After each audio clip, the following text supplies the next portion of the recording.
Hi all, ഇന്നെന്ന് പറയുന്നത് must have 3 underarm roll ഓണിനെ കുറിച്ചാണ് പറയാൻ പോകുന്നത്. എൻ്റെ എക്സ്പീരിയൻസ് വെച്ചിട്ട് എനിക്ക് ബെസ്റ്റ് ആയിട്ടുള്ള 3 പ്രൊഡക്റ്റാണ് ഞാൻ പറയുന്നത്. അതിൽ ഫസ്റ്റ് വൺ എന്ന് പറയുന്നത് കാർമീസിയുടെ അണ്ടർ ആം റോൾ ഓണാണ്. ഇത് കൊക്കനട്ടിൻ്റെയാണ്, സ്വീറ്റ് സമ്മർ എന്ന് പറഞ്ഞിട്ട് കൊക്കനട്ടിൻ്റെയാണ്. ഇതെന്താ പറയുക, സ്മെല്ല് കൊക്കനട്ടിൻ്റെ സ്മെല്ലാണ് വരുന്നത്. കോക്കനട്ടിൻ്റെ ആ ഒരു പച്ച സ്മെല്ലില്ലേ, അത് കറക്റ്റ് ആ സ്മെല്ല് തന്നെയാണ് ഫ്രീക്വൻസി വരുന്നത്. 95% നാച്ചുറൽ പ്ലസ് 5% എസെൻഷ്യൽ ഇൻഗ്രീഡിയൻ്റ് ആണ് ഇതിൽ ഇൻക്ലൂഡ് ചെയ്തിരിക്കുന്നത്. ഇത് ഞാൻ യൂസ് ചെയ്തിട്ടുണ്ട്. It's good. എന്നെ സംബന്ധിച്ച് ഫൈൻ, ഗുഡ് എന്ന് പറയാം. കാരണം ഞാൻ പറഞ്ഞില്ല, എനിക്ക് ഓർഡർ വളരെയധികം കൂടുതലാണ്, പിന്നെ ഡാർക്ക്നെസ് വളരെ കൂടുതലാണ്. അപ്പം ഞാൻ ഇത് കഴിഞ്ഞിട്ട് വേറെ ഒരെണ്ണം ടെസ്റ്റ് ചെയ്ത് നോക്കി. അതാണ് നെക്സ്റ്റാണ് എന്താ പറയുക, കെമിസ്റ്റ് പ്ലേയുടെ ഈ അണ്ടർ ആം റോൾ ഓൺ. ഇതിലെന്ന് പറയുന്നത് 5% AHA ഉണ്ട്. പിന്നെ അണ്ടർ ആമിൻ്റെ ഡാർക്ക്നെസ് കുറയ്ക്കാൻ വേണ്ടിയിട്ട് ഇത് വളരെയധികം സഹായിക്കും. ഞാനിതൊരു 3-4 ബോട്ടിൽ യൂസ് ചെയ്തിട്ടുണ്ട്. സ്മെല്ലും നല്ല സ്മെല്ലാണ്, നല്ല ഗുഡ് സ്മെല്ലാണ്. പിന്നെ എൻ്റെ ഡാർക്ക്നെസ് കുറയ്ക്കാൻ വേണ്ടിയിട്ട് ഇത് വളരെയധികം സഹായിച്ചിട്ടുണ്ട്.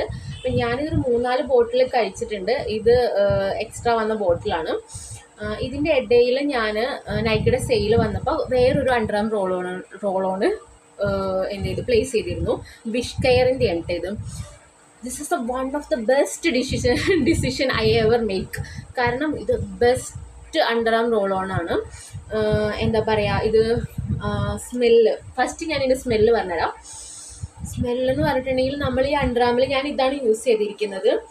ഞാൻ നേരത്തെ അടിച്ചു വെച്ചതാണ്. ഈ സ്മെല്ല് ഈവനിങ്, നമ്മളിപ്പോൾ മോർണിംഗിൽ അടിച്ചാൽ നൈറ്റ് വരെ ഇതിൻ്റെ സ്മെല്ല് അവിടെ ഉണ്ടാകും. അതാണ് എനിക്ക് ഏറ്റവും വലിയ നീഡ് ഉണ്ടായിരുന്നത്. പിന്നെ ഓർഡർ ഇല്ല, ബാഡ് സ്മെല്ല് വരാറേ ഇല്ല. പിന്നെ എന്താ പറയുക, അണ്ടർ ആമിൻ്റെ ലൈറ്റ് ചെയ്യാൻ വേണ്ടി സഹായിച്ചു. അപ്പോൾ ഇതിൽ ഇൻഗ്രീഡിയൻ്റ് എന്ന് പറയുന്നത് 5% AHA, 3% kojic acid, hydraulic acid, ലൈക്രോസിസ്, CICA എല്ലാം ഇൻക്ലൂഡഡ് ആണ്. അക്വാ ഫ്രഷ് എന്നാണ് ഇത്. Underarm lightening and odour control എന്നും പറഞ്ഞിട്ടാണ്. ഇത് നല്ല പ്രൊഡക്റ്റാണ് കേട്ടോ. എൻ്റെ ഒരു സജഷനാണ് ഇത് വാങ്ങുന്നത്. നല്ലൊരു ഡിസിഷൻ ആയിരിക്കും ഇത് വാങ്ങിച്ചിട്ടുണ്ടെങ്കിൽ. ഇപ്പം ഞാനിതാണ് യൂസ് ചെയ്യുന്നത്. എന്നെ സംബന്ധിച്ചെന്ന് വെച്ചിട്ടുണ്ടെങ്കിൽ ഒരു വെർത്തിറ്റ് പ്രൊഡക്റ്റാണ്. അപ്പം നിങ്ങളും ഇത് ട്രൈ ചെയ്ത് നോക്കാം. അപ്പോൾ ഈ 3 പ്രൊഡക്റ്റും നല്ല പ്രൊഡക്റ്റ് തന്നെയാണ്. അപ്പം കമ്പാരിറ്റീവ്ലി എനിക്ക് ഏറ്റവും ഫേവറേറ്റ് എന്ന് പറയുന്നത് ഈ പ്രൊഡക്റ്റാണ്. അപ്പോൾ ഇത്രയേ ഉള്ളൂ. Okay, by.